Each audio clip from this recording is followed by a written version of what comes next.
I would put the phone in front of the Gatorade bottle more, just so it doesn't fall. Yeah. Okay. Yeah, you'll probably have to cut out the first like 20 seconds. Yeah, that's fine. Okay. Hello, Mr. Thornton. This is going to be the second meeting in our series of meetings we'll be having to address your factory riot. First order of business, how is the insurance coming with Miss Margaret Hale? It's going fine. It's been a very tedious process, but we've gotten it all managed and sorted out. Great, and so she's fully covered? Yes, she's fully covered on our insurance. Great. And just to remind you, everything in this meeting is confidential. It cannot be reproduced in any way. It's just between you and I. Does that make sense? Yes. Okay. So after our first meeting, we were tasked with the idea of trying to find you a great marketing scheme to get your employees back on your side, because no one likes an employee riot.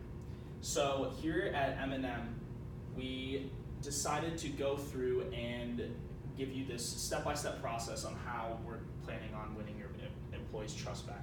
So first, we've decided that in order for you to start extending the olive branch to them, that you give them something. And so we decided a cafeteria or a dining area would be a great way to kind of bring everyone together, give them their own space so they can eat and so they feel like they're more cared about. So with this being said, before we get into that, we're gonna go through the shock strategy. So first, we have to be strategic with our employees.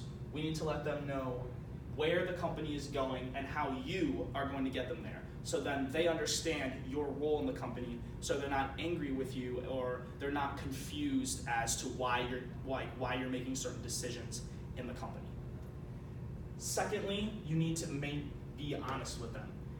Truthful and make sure everything is on the table. Don't leave anything out, because they're your workers, they're your factory people. You need to make sure that they are on the same page as you and understand everything that's going around, so they're not in the dark, they don't get afraid or kind of confused. Next, openness. This just boils down to their feedback. What do they have to say back to you? What are their concerns? What are they doing right? What are they doing wrong? And finally, consistency. You just need to maintain all these strategies we just discussed throughout the entire fiscal year. Now, also, going through this entire strategy, this is going to help you build trust with your employees. After getting their feedback, we advise you to kind of stoop down to their level and dine with them in this new cafeteria that you're giving them. Now, we also think that it would help to have a friendly tone and maybe use a little humor. Now, this may sound like you're having to stoop down way too low out of your pay grade, but it goes a very long way to show them you're going into their space, you want to know how they think, you want some camaraderie with them.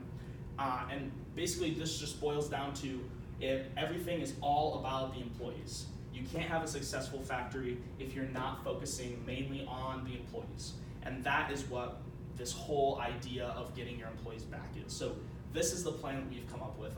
Do you have any questions or concerns? Like, what are your thoughts on this? I think it's a good plan. Don't really have any concerns. I think you've answered all my questions. But yeah, I would like to get this out to my newly hired management staff right away, so that we can start to mend the entire process of getting our employees back on board with the factory. Awesome. Thank you so much, Mr. Thornton, for your time. I'll see you next week, and we'll have all the documents typed up for you. Thank you. Nice. All right. All right.